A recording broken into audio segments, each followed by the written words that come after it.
사랑합니다. 축복합니다. 오늘도 에브리데이 크리스찬의 영상을 통해서 함께 은혜를 사모하시는 여러분에게 주님의 은혜와 평강이 함께 하시기를 간절히 소망합니다.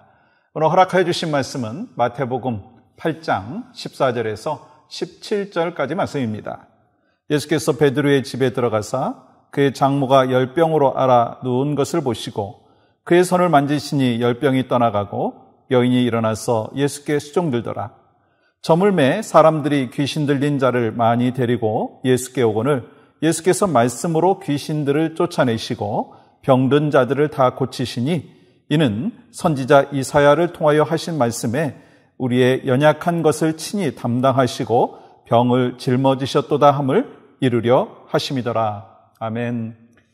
우리가 복음서의 말씀을 읽다가 보면 예수님께서 항상 변함없이 하셨던 여러 가지 습관들이 있으십니다. 말씀드린 대로 부정적인 의미의 습관이 아니라 항상 변함없이 영혼을 사랑하고 중보자로서 사명을 또한 감당하시는 그 예수님의 습관, 잃어버린 영혼을 구원하고 기도하시고 예배하시고 그리고 영혼들을 섬기는 귀한 습관이 있으신 것을 우리가 잘 알고 있습니다.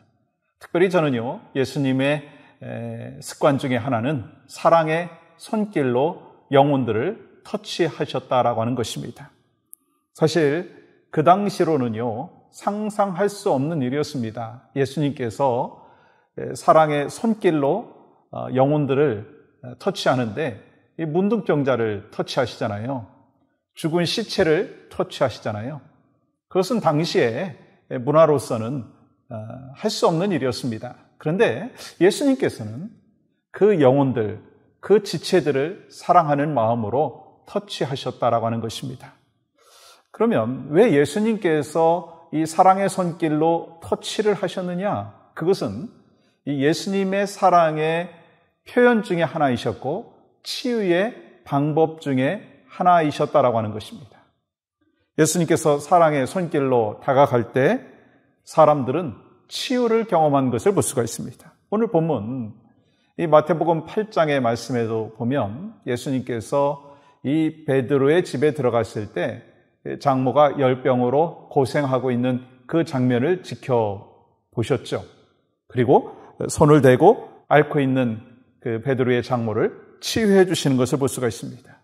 그러니까 예수님께서 치유하시는 방법은 사랑의 손길이셨다라고 하는 거예요. 여러분 오늘 본문 15절 말씀 보세요. 그의 손을 만지시니 열병이 떠나가고 여인이 일어나서 예수께 수종들더라. 사랑의 손길로 터치했어요. 그랬더니 병이 나았습니다. 기적의 역사가 나타났어요.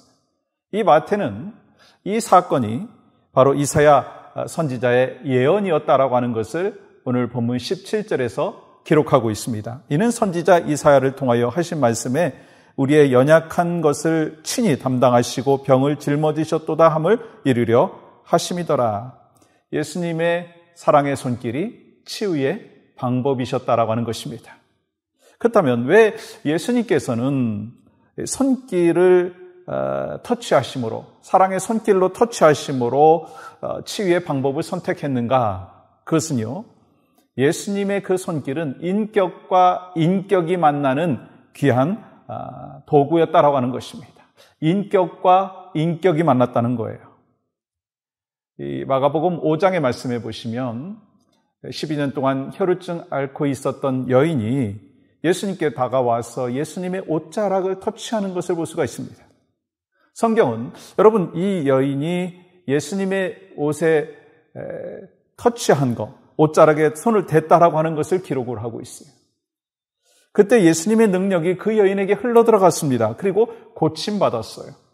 어떻게 그런 일이 있었을까? 그 여인의 믿음이었고 또 예수님께서는 그 여인을 사랑하는 긍휼의 마음이 있어서 그 영혼을 터치하시고 그 육신을 사랑의 손길로 터치하셨다라고 하는 것입니다.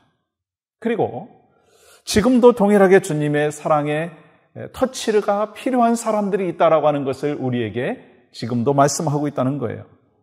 영혼들 가운데 육신에 질병이 있는 자들도 있고 뿐만 아니라 그 마음의 상처와 아픔 가운데 있는 지체들이 있다라고 하는 거예요.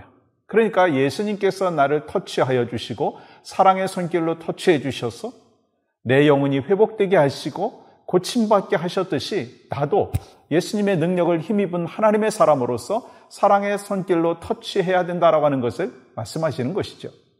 마태복음 17장에 보면 제자들이 어느 날 그 예수님을 따라서 산에 올라갔다가 신비로운 체험을 하게 되는 것을 보게 됩니다. 그때 제자들이 막 두려워서 엎드렸습니다. 제자들이요, 신비한 체험을 할 그 준비가 되지 않은 그런 상황이었기 때문에 그런 모습이 나타난 거예요.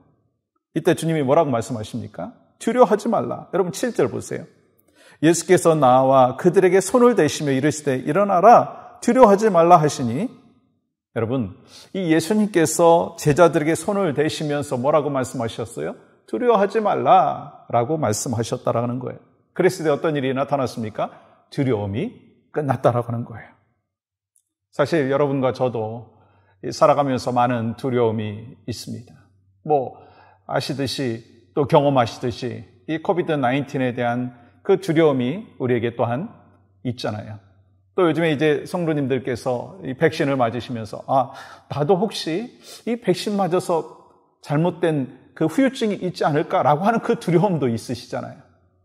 또 경제적인 어려움을 혹시 겪을까라고 하는 그 두려움, 그리고 이 어려운 상황들을 내가 극복할 수 있을까라고 생각하면서 갖고 있는 두려움.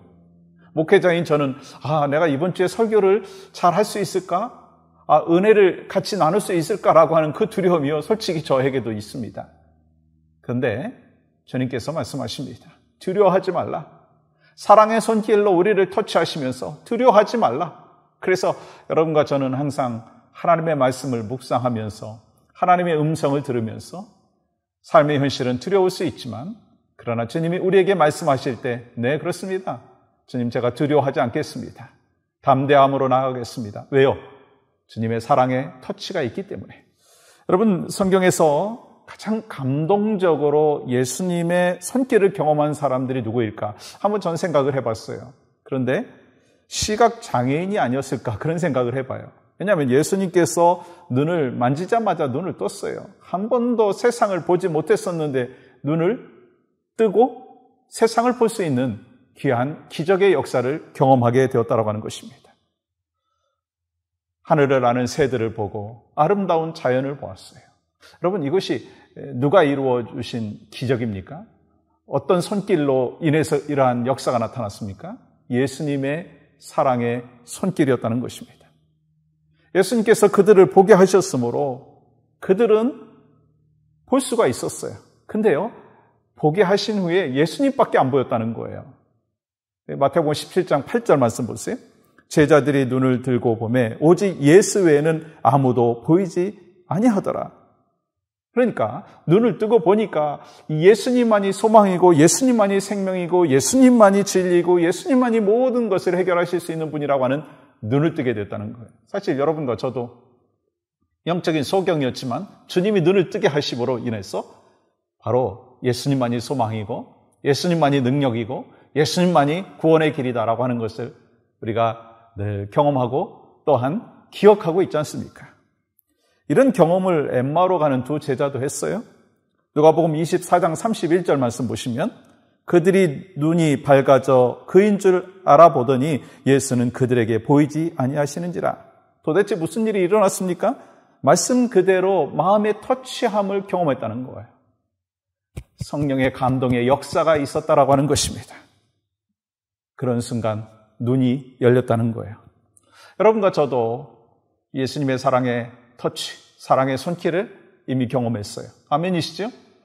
그렇다면 이제 그 사랑의 손길을 한 번 경험한 것에서 그치는 것이 아니라 말씀과 기도로 예배로 계속해서 내 영혼의 터치함을 받아야 될 뿐만 아니라 또 지금도 우리 주변에 그 예수님의 사랑의 손길의 터치가 필요한 자들을 향하여서 우리도 중보자로서 사랑의 터치를 하는 그러한 모습이 여러분과 저에게 오늘도 있고 우리의 일생 가운데 있기를 주님의 이름으로 간절히 축복합니다. 하나님 감사합니다. 오늘 또 우리에게 허락해 주신 복된 하루, 마음과 뜻과 정성을 모아 하나님 앞에 기쁨과 영광이 되는 축복의 하루가 될 수 있도록 은혜를 더하여 주시옵소서. 예수님의 이름으로 기도하옵나이다. 아멘.